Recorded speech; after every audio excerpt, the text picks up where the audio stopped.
Hello friends, welcome to all about taxes. Myself C M Manoj Gupta. कुछ लोगों के द्वारा डिमांड की गई है कि सर कुछ ऐसी वीडियोस अपलोड कीजिए जो हमें इनकम टैक्स सेव करने में हेल्प कर सके। आप भी चाहते हैं कि कम से कम इनकम टैक्स भरना पड़े, तो ऐसे में हम आप लोगों के लिए समय समय पर कुछ ऐसी वीडियोस अपलोड करेंगे जिनके जरिए आप जान सकते हैं कि इनकम टैक्स कैसे बचाया जा सकता है। हम में से कुछ लोग कुछ खर्च ऐसे करते हैं जिनके जरिए इनकम टैक्स बचाया जा सकता है, लेकिन हमें उनके बारे में सही सही नहीं पता होता, तो जिसकी वजह से हम उन खर्चों का बेनिफिट नहीं ले पाते हैं। तो इनकम टैक्स प्लानिंग की हमारी इस पहली वीडियो में हम बात करेंगे। अगर आप एजुकेशन पर कोई भी खर्चा करते हैं, शिक्षा के लिए कोई भी खर्चा करते हैं, बच्चों की शिक्षा के लिए या फिर अपनी शिक्षा के लिए, तो ऐसे में इनकम टैक्स लॉ में कुछ प्रोविजंस दिए गए हैं जिनके जरिए आप शिक्षा पर, एजुकेशन पर जो भी खर्चा करते हैं उसका बेनिफिट आप अपने इनकम टैक्स को बचाने में ले सकते हैं। आज हम अपनी इस वीडियो में बात करेंगे शिक्षा पर किए गए खर्च को इनकम टैक्स में कैसे क्लेम करें। In order to promote education, the government provides certain relief to the individual taxpayers in respect of certain expenses incurred by them for education. तो गवर्नमेंट शिक्षा को प्रमोट करने के लिए कुछ ऐसे खर्चे जिनका बेनिफिट इनकम टैक्स को बचाने में देती है, जिनमें सबसे पहला नाम आता है tax benefit on account of tuition fees for children. अगर आप अपने बच्चों की शिक्षा के लिए कोई भी खर्च करते हैं, तो ऐसे में ध्यान रखें, अगर आप किसी भी फुल टाइम एजुकेशन के लिए अपने बच्चों की जो भी ट्यूशन फीस की पेमेंट करते हैं वह 1,50,000 रुपए तक इनकम टैक्स लॉ के तहत क्लेम कर सकते हैं। You can claim deduction up to 1.50 lakh every year for tuition fees paid for the full time education of your children in India। तो सबसे पहले आपको ध्यान रखना है, जो एजुकेशन होनी चाहिए वह फुल टाइम एजुकेशन होनी चाहिए, और दूसरा जो एजुकेशन होनी चाहिए वह इन इंडिया होनी चाहिए। अगर इंडिया से बाहर किसी एजुकेशन के लिए आप खर्च कर रहे हैं तो ऐसे में यह बेनिफिट आपको नहीं दिया जाएगा। दूसरा, अगर आप किसी पार्ट टाइम एजुकेशन कोर्स के लिए कोई पेमेंट कर रहे हैं तो ऐसे में भी यह बेनिफिट आपको नहीं दिया जाएगा। फुल टाइम एजुकेशन के लिए अगर आप पेमेंट कर रहे हैं तो आप इस बेनिफिट को ले सकते हैं। दूसरी कंडीशन यहाँ पर है कि this deduction can be claimed only in respect of 2 children by a tax payer. तो अगर आप अपने 2 बच्चों के लिए जो भी ट्यूशन फीस की पेमेंट करते हैं वह आप क्लेम कर सकते हैं। 2 से ज्यादा बच्चों के लिए अगर आप कोई खर्चा करते हैं उनकी एजुकेशन पर, उनकी शिक्षा पर, तो ऐसे में 2 से जो भी अधिक बच्चे हैं उनके लिए आपको कोई भी बेनिफिट नहीं दिया जाएगा। फॉर एग्जाम्पल, अगर आपके 3 बच्चे हैं और आप तीनों बच्चों की एजुकेशन के लिए ट्यूशन फीस पे करते हैं और तीनों ही फुल टाइम एजुकेशन है, इन इंडिया है, तो ऐसे में आपको सिर्फ 2 बच्चों पे किए गए खर्च का ही बेनिफिट दिया जाएगा। हालांकि आप इस केस में जो तीसरे बच्चे पर किया गया खर्च है वह अपनी स्पाउस के इनकम टैक्स को बचाने के लिए यूज कर सकते हैं। दैट मीन्स अगर आपकी वाइफ भी एक इनकम टैक्स पेयर है तो ऐसे में तीसरे बच्चे या चौथे बच्चे के लिए कोई खर्च किया गया है एजुकेशन पर, तो वह खर्च आप अपनी वाइफ के इनकम टैक्स को बचाने में यूज कर सकते हैं। तीसरी कंडीशन है this tax benefit is available up to ₹1.50 lakh under section 80C by way of deduction with other eligible items like provident fund contribution, public provident fund, repayment of principal of home loans, life insurance premiums, NSC, etc। यहां पर आपको ध्यान रखना है, income tax में एक प्रावधान दिया गया है सेक्शन 80C, जहां पर बहुत सारी और डिडक्शंस दी गई हैं। लाइक अगर आप लाइफ इंश्योरेंस प्रीमियम की पेमेंट करते हैं तो ऐसे में सेक्शन 80C के तहत आप उस पे किए गए प्रीमियम का बेनिफिट ले सकते हैं। तो यहाँ पर आपको ध्यान रखना है, जो ट्यूशन फीस की पेमेंट है वह सेक्शन 80C के तहत आती है। तो यहाँ पर जो टोटल लिमिट दी गई है 1.50 लाख की, वह उन सभी पेमेंट्स को मिलाकर दी गई है। इसका मतलब यह है कि अगर आपने किसी और आइटम में कोई अमाउंट पे की है, लाइक आपने कोई प्रोविडेंट फंड कंट्रीब्यूशन में पे किया है या फिर किसी होम लोन की रीपेमेंट की है प्रिंसिपल की, तो ऐसे में यह 1.5 लाख की लिमिट उतनी ही अमाउंट से कम कर दी जाएगी। फॉर एग्जाम्पल, अगर आपने लाइफ इंश्योरेंस प्रीमियम पे किया है 1 लाख रुपीज का, तो यहाँ पर आप जो ट्यूशन फीस की डिडक्शन है वह मैक्सिमम अप टू 50,000 रुपीज तक ही ले सकते हैं। फोर्थ कंडीशन है, the benefit covers expenses for full time education only. Payment made to coaching classes are not eligible for this benefit. तो यहाँ पर आपको ध्यान रखना है, फुल टाइम एजुकेशन कोर्स के लिए ही जो आप पेमेंट करते हैं और उसके तहत जो भी ट्यूशन फीस पे की गई है उसी का बेनिफिट आप यहाँ पर ले सकते हैं। अगर आपने किसी प्राइवेट कोचिंग सेंटर को कोई पेमेंट की है ट्यूशन फीस की, तो ऐसे में उसका बेनिफिट आपको यहाँ पर नहीं दिया जाएगा, क्योंकि वह एक फुल टाइम एजुकेशन कोर्स नहीं है। पांचवी कंडीशन यहाँ पर दी गई है, you can claim this benefit for your children weather he is financially dependent on you और नॉट। तो यहाँ पर कहा गया है कि यह आप अपने बच्चों पर जो भी खर्च करते हैं उसका बेनिफिट आप ले सकते हैं, चाहे वह फाइनेंशियली आप पर डिपेंड हो या ना हो। Point number 6, this deduction is available for tuition fees only, and any donation or development fees paid to the educational institution is not eligible for this benefit। तो आपको यहाँ पर एक बात और ध्यान रखनी है, आपको यहाँ पर जो बेनिफिट दिया गया है वह सिर्फ ट्यूशन फीस का बेनिफिट दिया गया है। अगर आप कोई डोनेशन या फिर डेवलपमेंट फीस पे करते हैं उसकी कोई भी छूट आपको नहीं मिलेगी। इसी तरह अगर आप बच्चों की स्कूल बस का कोई फेयर पे करते हैं तो उसका भी कोई बेनिफिट आपको नहीं दिया जाएगा। मेनली आपको ध्यान रखना है, स्कूल से जो भी आपको रिसीट मिलती है उस पर सिर्फ और सिर्फ ट्यूशन फीस कंपोनेंट के लिए आपको बेनिफिट दिया जाता है। दूसरा जो बेनिफिट दिया जाता है, tax deduction for interest on education loan. तो अगर आप एजुकेशन के लिए कोई भी लोन लेते हैं और उस पर लोन पर जो भी इंटरेस्ट की पेमेंट है वह करते हैं, तो उस इंटरेस्ट पेमेंट को आप इनकम टैक्स सेविंग के लिए यूज कर सकते हैं।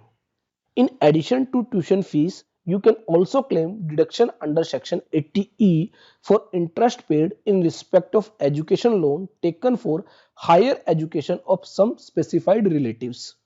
यहाँ पर आपको ध्यान रखना है, यह जो आप लोन लेंगे वह हायर एजुकेशन के लिए लेंगे। Higher education means any educational course undertaken after completion of senior secondary examination.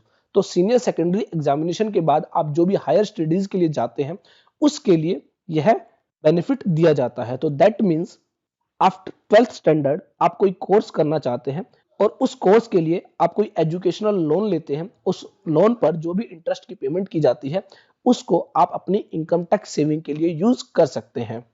You can claim this benefit for education loan taken for yourself, your own children और a child from whom you are a legal guardian or even your spouse। तो आप यह जो education loan पर interest की payment है उसका benefit अपनी शिक्षा के लिए लिए गए लोन के लिए ले सकते हैं या फिर अपने बच्चों की शिक्षा के लिए गए लोन के लिए ले सकते हैं। और अगर आप अपनी स्पाउस की शिक्षा के लिए भी कोई लोन लेते हैं तो उसका बेनिफिट भी आप ले सकते हैं। तो फॉर एग्जांपल, अगर आप हस्बैंड है तो अपनी वाइफ की एजुकेशन के लिए कोई लोन लेते हैं तो उस पर जो भी इंटरेस्ट की पेमेंट की जाएगी उसको आप अपनी इनकम टैक्स सेविंग के लिए यूज कर सकते हैं। इसी तरह अगर वाइफ है और वह अपने हस्बैंड की एजुकेशन के लिए कोई लोन लेती है तो उस लोन पर जो भी इंटरेस्ट की पेमेंट की जाती है उसका बेनिफिट वह अपनी इनकम टैक्स सेविंग के लिए ले सकती है। Point number 3, this deduction is available for 8 consecutive years starting from the year in which you start paying interest। जब भी आप लोन लेते हैं उसके बाद आपको कुछ पीरियड दिया जाता है जो कि आपकी पढ़ाई के लिए होता है और एक सर्टेन पीरियड के बाद आपसे इंटरेस्ट की पेमेंट और लोन की रीपेमेंट ईएमआईज के जरिए ली जाती है। तो यहाँ पर आपको 8 साल तक यह बेनिफिट दिया जाएगा जिस भी साल में आपकी जो इंटरेस्ट की पेमेंट है वह स्टार्ट होगी। साथ ही जो यह डिडक्शन है, जो यह क्लेम है, आप पेमेंट बेसिस पर ले सकते हैं। दैट मींस अगर किसी पर्टिकुलर ईयर में आपने इंटरेस्ट की पेमेंट नहीं की है तो उस साल में आपको उस इंटरेस्ट का कोई भी बेनिफिट नहीं मिलेगा। अगले साल में अगर आप उस इंटरेस्ट की पेमेंट करते हैं तो अगले साल में ही आप उस बेनिफिट को ले पाएंगे। This deduction is available on payment basis. So in case of payment of arrear of interest in a year, the benefit is available for full interest paid during the year irrespective of the year to which the interest paid pertains। तो यहाँ पर यह matter नहीं करता है कि interest कौन से ईयर से रिलेट करता है, जो मैटर करता है वह मैटर करता है पेमेंट। तो जब भी आप इंटरेस्ट की पेमेंट करेंगे उस साल में आप उस इंटरेस्ट का बेनिफिट ले लेंगे। Point number 4, there is no limit on the quantum of deduction available for interest. तो जैसा कि हमने देखा था ट्यूशन फीस के लिए 1.5 लाख की लिमिट दी गई थी मैक्सिमम, लेकिन यहाँ पर कोई भी लिमिट नहीं दी गई है। दैट मीन्स आप जितना भी इंटरेस्ट पे करेंगे उस सारे का सारा बेनिफिट आप ले सकते हैं। दूसरा, यहाँ पर कोई भी बार नहीं है कि आपको फुल टाइम एजुकेशन के लिए ही यूज करना है। आप पार्ट टाइम कोर्स के लिए भी अगर एजुकेशन लोन यूज करते हैं तो उसके इंटरेस्ट की पेमेंट भी आपको यहाँ पर मिलेगी। यहाँ पर यह भी ध्यान रखना है कि जरूरी नहीं है कि यह कोर्स आप इंडिया के अंदर ही करें। आप इंडिया से बाहर भी कोई कोर्स करते हैं तब भी जो इंटरेस्ट की पेमेंट है एजुकेशन लोन पर, उसका बेनिफिट आप अपनी इनकम टैक्स सेविंग के लिए यूज कर सकते हैं। नंबर 5, आपको यहाँ पर ध्यान रखना है जो यह लोन लेना है आप किसी से भी लोन नहीं ले सकते हैं। इसके लिए कुछ अप्रूव्ड बैंक्स हैं, कुछ अप्रूव्ड फाइनेंशियल इंस्टीट्यूशंस हैं, कुछ अप्रूव्ड चैरिटेबल इंस्टीट्यूशंस हैं जिनसे आप लोन ले सकते हैं, और उन्हीं अप्रूव्ड इंस्टीट्यूशन से अगर आपने लोन लिया है तो ही आप इस इंटरेस्ट का बेनिफिट अपनी इनकम टैक्स सेविंग के लिए ले सकते हैं। It is not that you can claim the benefit in respect of money borrowed from higher education from anyone. The education loan for availing this benefit has to be availed from any financial institution or any approved charitable financial institution in India. The financial institutions includes any bank or any other institution approved by the government. The charitable institution should likewise be recognized by the central government. So if you borrow from your friends or relatives for your education, you cannot claim this reduction for interest paid to them. तो अगर आप अपने किसी relative से या friend से अगर कोई लोन लेते हैं और उनको इंटरेस्ट की पेमेंट करते हैं तो उसका कोई भी फायदा आपको नहीं दिया जाएगा। तीसरा, यहां पर आपको बेनिफिट दिया गया है अगर आप एक सैलरीड क्लास पर्सन है और आपको कुछ एजुकेशन अलाउंसेस मिलते हैं तो यहां पर कुछ छूट दी जाती है उन एजुकेशन अलाउंसेस के तहत। जो सबसे पहले आता है चिल्ड्रन एजुकेशन अलाउंस। तो अगर आपको अपने एम्प्लॉयर से चिल्ड्रन एजुकेशन अलाउंस मिलता है तो यह 100 रुपीज पर मंथ पर चाइल्ड एग्जम्प्ट है। दैट मीन्स अगर आपके 2 बच्चे हैं तो 200 रुपीज पर मंथ, जो कि 2400 रुपीज पर ईयर होता है, यह आप अपनी इनकम टैक्स सेविंग के लिए यूज कर सकते हैं। इसी तरह अगर आपको अपने एम्प्लॉयर से हॉस्टल अलाउंस मिलता है तो वह भी 300 rupees for each child up to 2 child यहाँ पर एग्जम्प्ट होता है। तो दैट मीन्स अगर 2 बच्चों के लिए आपको हॉस्टल अलाउंस मिलता है तो यह 600 रुपीज पर मंथ और 7200 रुपीज पर ईयर एग्जम्प्ट होता है, जो कि आपकी ग्रोस टोटल इनकम से कम कर दिया जाएगा, आपको टैक्स बचाने में आपकी हेल्प करेगा। The tax law also exemption for certain allowances received by employee from their employer.